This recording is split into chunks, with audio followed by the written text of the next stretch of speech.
E aí, galera, tudo bem? Eu sou o professor Ortiz Coelho, de Língua Portuguesa, e eu peço permissão para entrar na sua casa, para a gente debater um pouquinho com você que está aí do outro lado. Bom dia, boa tarde, boa madrugada, eu não sei que hora você está assistindo esse vídeo, mas independentemente da hora em que você esteja assistindo, eu quero dizer uma coisa: eu vim aqui para ajudar você a ser aprovado no concurso dos seus sonhos. Pessoal, eu estou aqui participando, através do Complexo de Ensino Renato Saraiva, do concurso Novo Talento Professor do Brasil, que visa selecionar professores em várias áreas, dentre as quais a de língua portuguesa. Sou formado em letras, sou formado em direito pela Universidade Estadual do Piauí, sou da cidade de Picos, estou aqui no Recife, cidade linda, maravilhosa, e imensamente orgulhoso de poder representar o meu Nordeste, o Nordeste que eu adoro, o Nordeste que eu amo, e o Nordeste que também tem muitos talentos, que estão sendo descobertos agora, através da iniciativa do professor Renato Saraiva. Vamos nos lá. Pessoal, fiz uma pequena arte aí, professor Novo Talento do SESI, professor Ortiz Coelho, e eu quero convidar vocês a trabalhar nesta aula comigo um dos assuntos que mais cai em provas de concurso. Nós vamos trabalhar com vocês na tela a chamada sintaxe. Alguns professores, eles têm um erro muito grande. Eles chamam isso aqui de sintaxe. Eles chamam sintaxe, como se esse X tivesse som de KS. Só que a gramática normativa, dentro da fonologia, é muito claro ao dizer que não existe sintaxe. A pronúncia correta dessa expressão não é estudo da sintaxe. A pronúncia correta é estudo da sintaxe. Não é X com som de KS, como erroneamente alguns vão dizer. É X com som de S. Então, a partir de hoje, corta para mim, a partir de hoje, você vai ter em mente a seguinte ideia: não existe estudo da sintaxe, existe estudo da sintaxe, ok? Para começar a entender, temos que começar aprendendo certo, ok? Vamos lá, de novo para o slide. Se você olhar no material, você vai perceber que a sintaxe, ela trabalha com 3 termos. Termos essenciais, termos integrantes e termos acessórios. Toda vez que você trabalhar com termos essenciais, integrantes e acessórios, eu trabalho com a sintaxe. Mas para começar a entender, eu tenho que dar uma dica inicial do que se trata. Quando você falar de termos essenciais, você está a estudar o sujeito e o predicado. Quando eu falo de termos integrantes, eu trabalho com objeto direto, eu trabalho com objeto indireto, complemento nominal e o popular agente da passiva. E os termos acessórios nada mais são do que o vocativo, o aposto e os adjuntos, que podem ser de 2 sortes. Podem ser tanto adjunto adverbial como adjunto adnominal. Então, toda aquela questão que você já viu em concurso, falando sobre sujeito e predicado, objeto direto e indireto, complemento nominal, vocativo e aposto, são questões que estão relacionadas ao estudo da sintaxe. Repita comigo aonde você estiver. Não é sintaxe, é sintaxe. Esse X tem som de S. Corta para mim. Pessoal, a sintaxe, ela está presente em todos os editais de concurso público desse país, nível médio e superior, da Fundação Carlos Chagas, da SES Gran Rio, da CESP-UNB e outras bancas como um todo.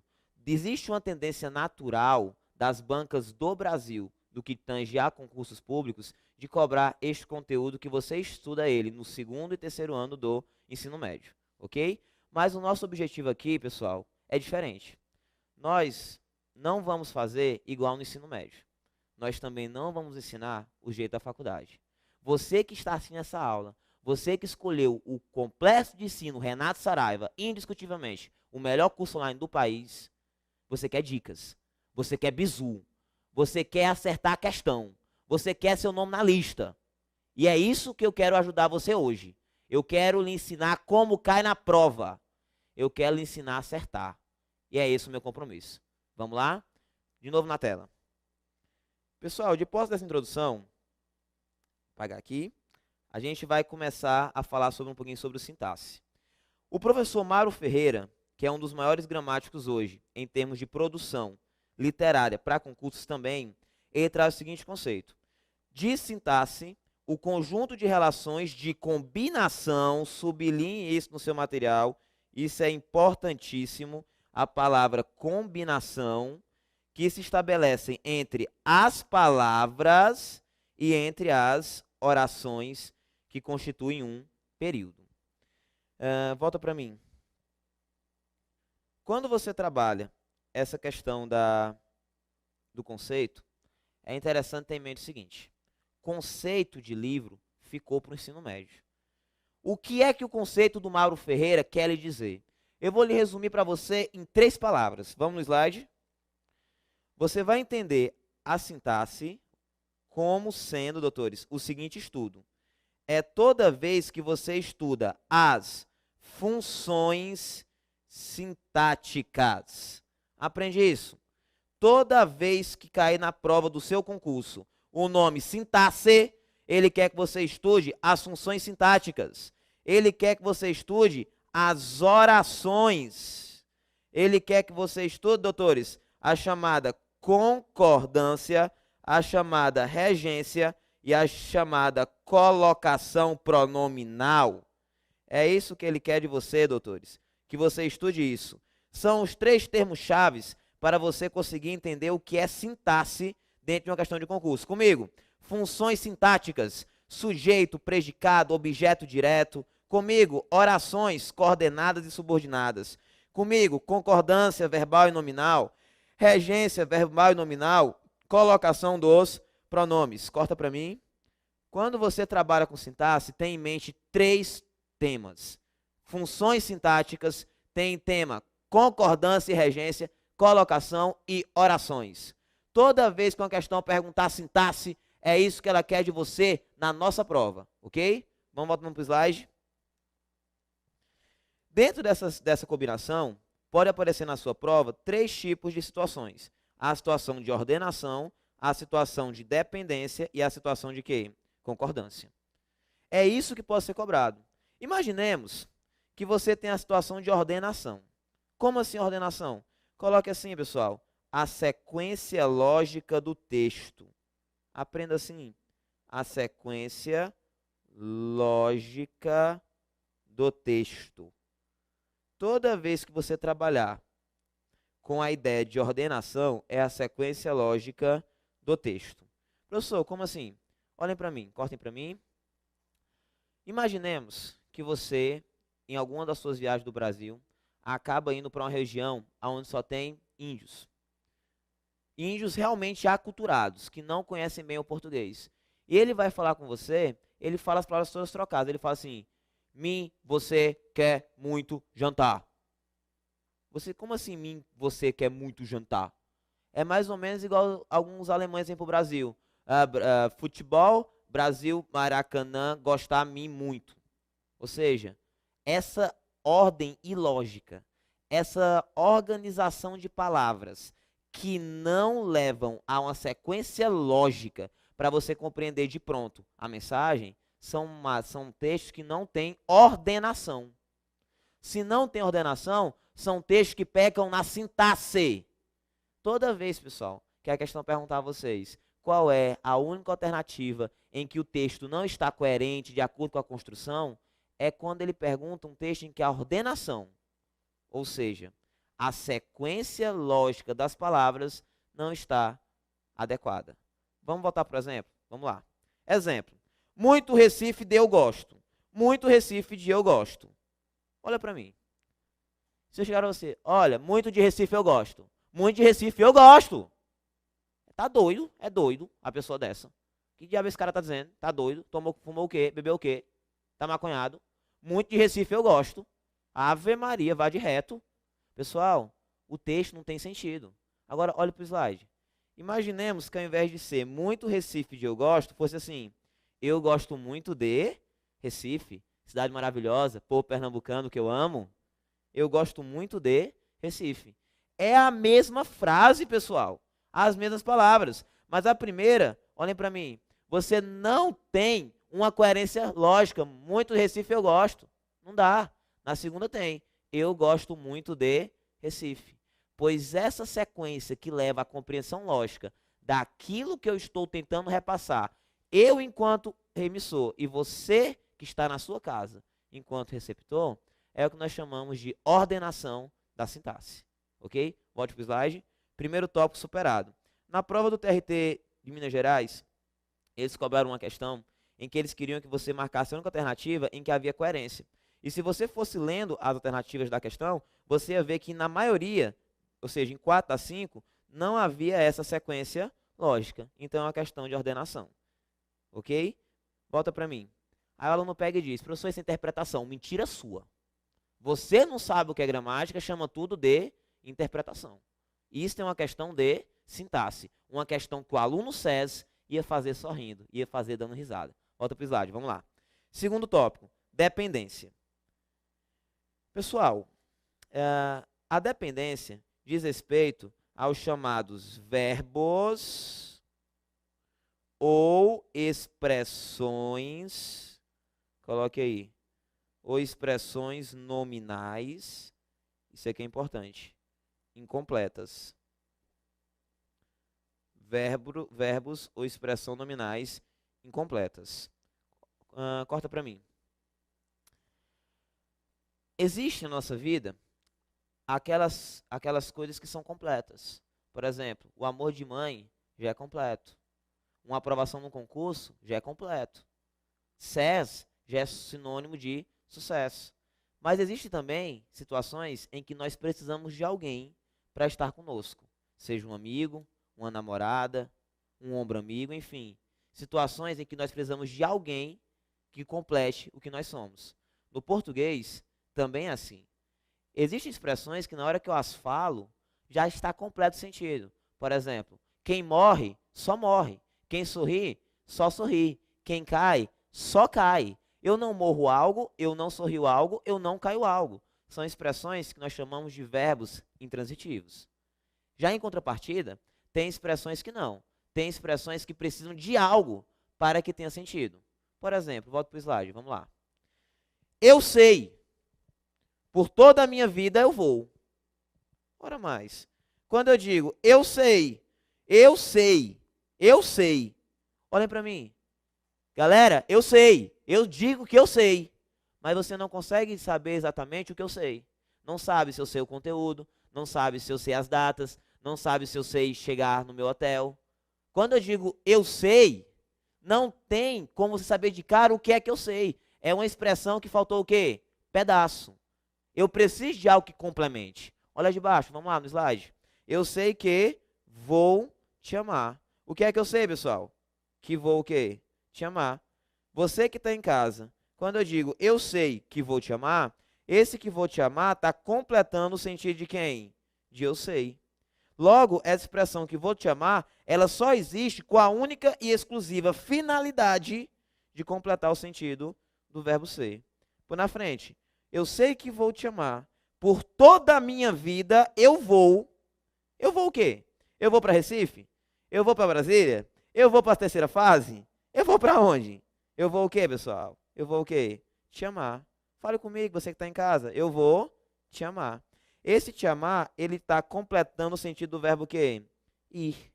Logo, a expressão te amar tem a única e exclusiva finalidade de completar o verbo que vem imediatamente antes. O que eu quero que vocês entendam? Olhem para mim. A expressão eu sei que vou te amar e eu sei que eu vou te amar, ou seja, a expressão te amar só existe para completar o verbo saber e o verbo ir.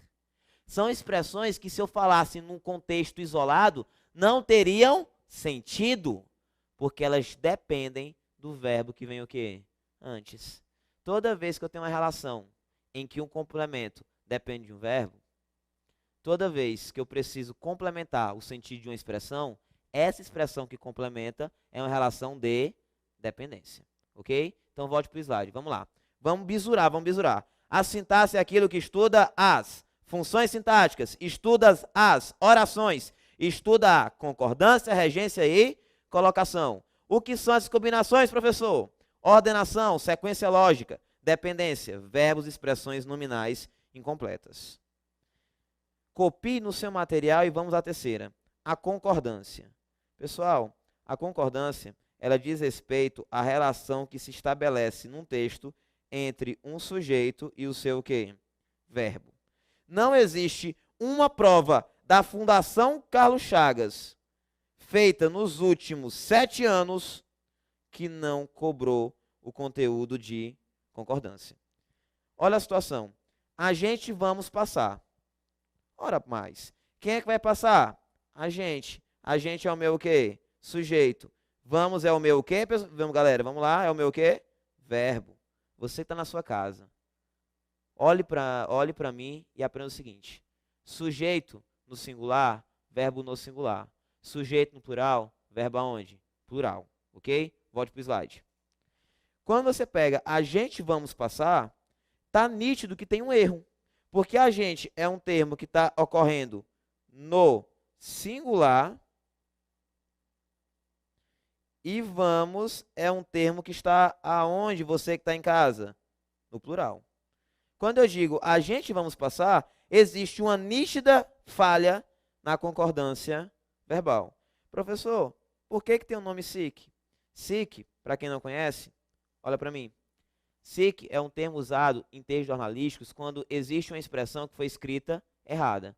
E essa expressão que foi escrita errada, ela foi escrita assim porque o editor quis escrever assim. É muito comum quando você pega um texto de um político, uma autoridade qualquer, e ele escreveu ou falou errado, e o jornal ele quer destacar o texto errado. E para as pessoas não pensarem que foi erro da editora, a editora coloca SIC, quer dizer assim mesmo.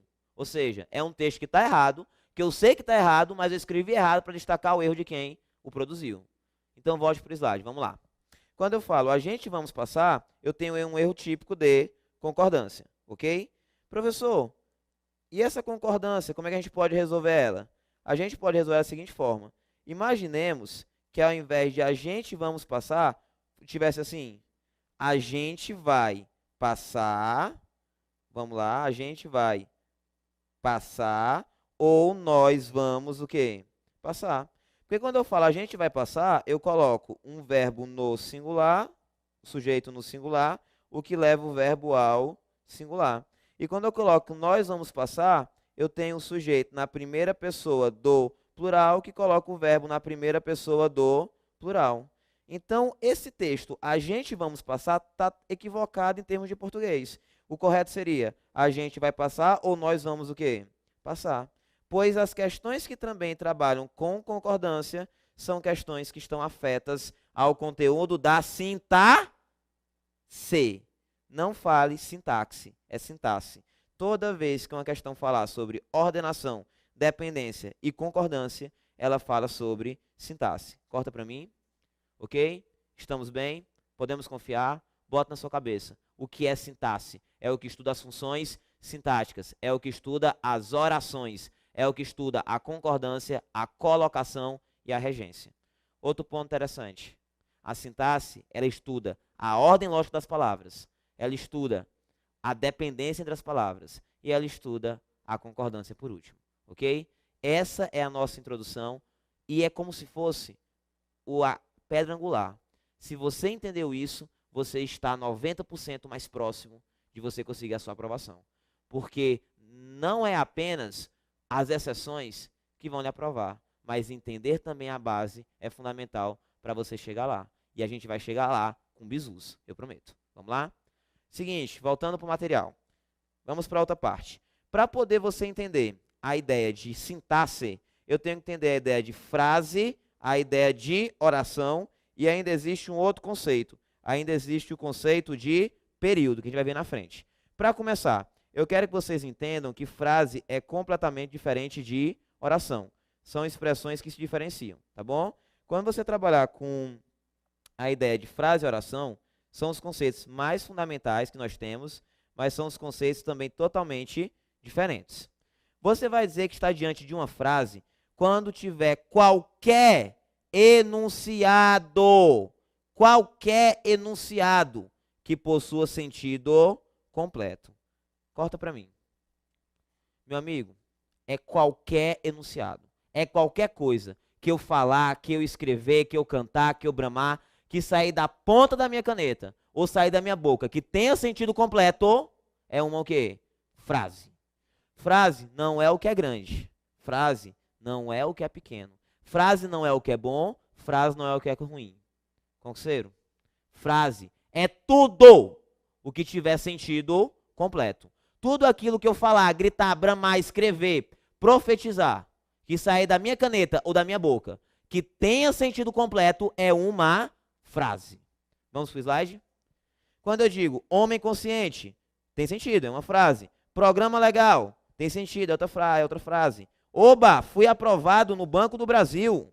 É uma expressão que indica felicidade. É outro o quê? Frase. Quando você trabalha com frase, você trabalha com qualquer texto. 2 palavras, uma palavra, grande, pode ser pequeno, pode ser uma expressão de formal, uma expressão informal, não interessa. Toda vez que tiver sentido completo, será uma frase. Professor, e por acaso, o que vem a ser uma oração? Uma oração é o conceito 2. Uma oração, ela é uma frase, porque ela necessariamente tem que ter sentido o quê? Completo. Mas além de ser frase, ela é uma frase verbal. Ou seja, para ter oração, eu obrigatoriamente vou ter que ter o quê, pessoal? Um verbo. Eu vou ter que ter um verbo, anote isso. Porque se não tiver verbo, eu vou chamar só de frase. Se tiver verbo, vai ser uma frase verbal, eu vou chamar de oração. Professor, qual é a diferença básica entre uma e outra? Frase sem verbo, oração com verbo. E aqui eu costumo colocar o nosso primeiro bizu que vai aparecer hoje na nossa aula. Coloque bem assim no seu material. Bizu, meu amigo, o número de verbos é numericamente igual ao número de orações. Se eu tiver um verbo, eu tenho uma oração. Se eu tiver 2 verbos, tenho 2 orações. Se eu tiver 10 verbos, eu tenho 10 orações. Exemplo, todo homem é mortal. Tem sentido, é uma frase. Mas além de ter sentido, tem verbo. Se eu tenho um verbo, eu tenho uma oração. O Felipão matou a seleção. Concordo, doutor. Aquele 7-1 até agora não foi engolido por ninguém, mas vamos lá. Quando eu digo Felipão matou a seleção, infelizmente isso tem muito sentido para mim. É uma frase, para você também. Só que além do sentido tem verbo matar. Se eu tenho um verbo, eu tenho uma oração. Logo, o período também vai ser o quê? Composto. Composto não, desculpe, vai ser o período simples. Na frente, o INSS será uma conquista, pois o SES te aprovará. Concurso aí muito falado atualmente no INSS, que está para sair, ele será uma conquista, pois o SES, o Complexo de Ensino Renato Saraiva, ele te aprovará. Esse texto tem sentido completo. E além do sentido, ainda tem o verbo ser e tem o verbo aprovar. Se eu trabalho com 2 verbos, eu trabalho com 2 o quê? Orações. Então, olhem para mim. Toda vez que você pegar frase, é tudo aquilo que tenha sentido completo. E oração não. É uma frase verbal. É aquilo que, além do sentido completo, obrigatoriamente tem que ter o quê? Um verbo.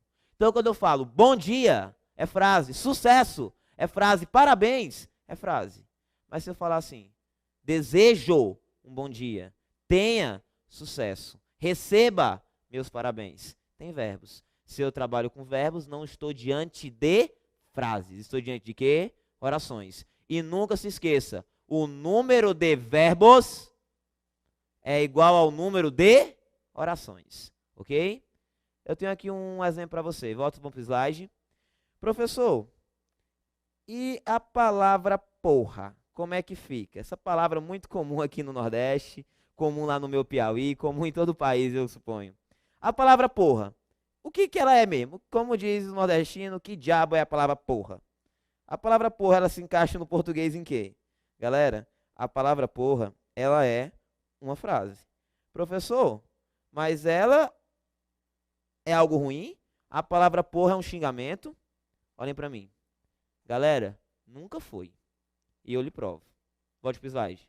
A palavra porra, ela necessariamente, ela vai trabalhar como sendo uma interjeição, uma vez que ela é empregada com ponto de exclamação. A palavra porra, ela tende a ser uma interjeição emocional. Ou seja, ela tende a indicar emoções que a pessoa sente no momento em que ela usa essa expressão porra. Volte para mim.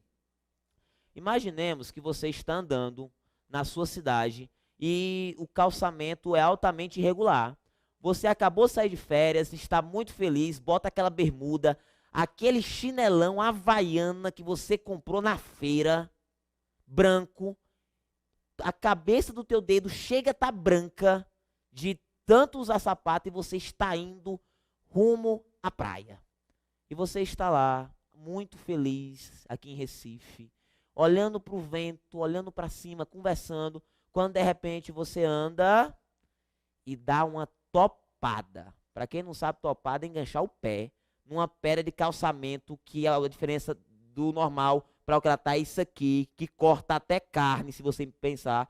Quando você bate, tchá, faz isso, olha para o chão, o teu dedo tá parecendo uma pizza cheia de ketchup, abriu o dedo, saiu o osso, tu olha assim, tu olha para teu companheiro, a tua companheira e fala, meu Deus, como eu tô feliz. Não, vai dizer o quê? Porra! Entendeu? Esse porra que tu fala não é falta de educação. Esse porra, volta pro slide. Esse porra, pessoal, é raiva. Tá para nascer o santo que vai dizer, meu Deus, como eu tô feliz.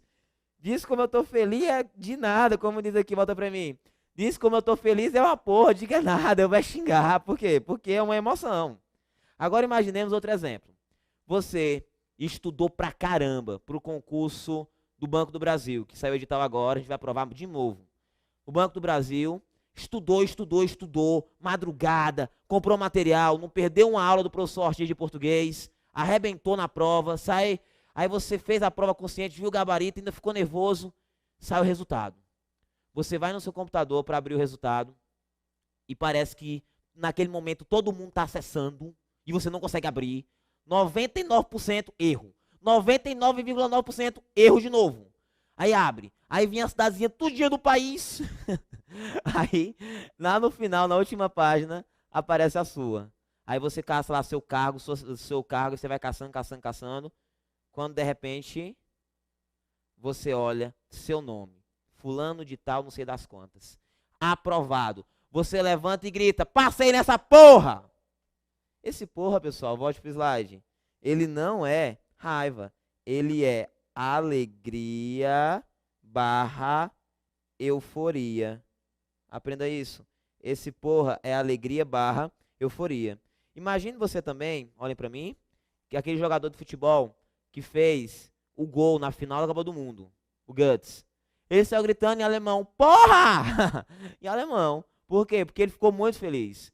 A expressão porra também é utilizada dentro da ideia, doutores, da alegria e da euforia. E vamos agora para o nosso último exemplo. Quando você trabalha porra, imaginemos você que vai fazer o concurso agora do INSS. Olhem para mim. O INSS, você e seu amigo. Só que você veio para o Renato Saraiva, você estudou muito, você perdeu festa, perdeu o final de semana, e o seu amigo, na sua opinião, não estudou nada. Você, na sua opinião, é muito melhor do que o seu amigo. E você acha que nunca ele vai ter condição de te superar no concurso. Aí você faz a prova, se dá bem na prova, e seu amigo também faz. De repente sai o resultado. Quando sai o resultado, você passou em segundo lugar. E adivinha quem passou em primeiro? O empestado do teu amigo. Tu olha assim, como assim? Ele passou em primeiro, eu passei em segundo. Tu olha pro resultado e diz, porra, fulano de tal, nunca dei nada por ele e ele passa na minha frente. Pessoal, volta pro slide. Esse porra não é raiva, esse porra não é alegria nem euforia. Esse porra é surpresa, esse porra é o quê? Espanto. Ainda pode colocar aí, esse porra tem uma gotinha de inveja. Tá ok, pessoal? Então vamos lá. Brincadeiras à parte, o que eu quero falar com vocês nessa aula. A palavra porra, ela não é, nunca foi e nunca pode ser somente uma palavra ruim. Porque a palavra porra, ela traz uma interjeição emocional, que pode indicar uma raiva, uma alegria, uma euforia ou uma surpresa. Então eu não tenho, dentro do português, elementos que me digam que a palavra porra é uma palavra o quê? Ruim. Independentemente, olha para mim, do sentido atribuído a ela. A palavra porra, ela pode ser uma alegria, ela pode ser uma raiva ou pode ser um espanto. Independentemente do sentido atribuído a ela, em todos os três ela teve sentido completo, ok? Pessoal, para continuar esse conceito, eu vou pedir para vocês para clicar aí na segunda aula, para a gente continuar a brincar um pouquinho com língua portuguesa. Até o segundo bloco.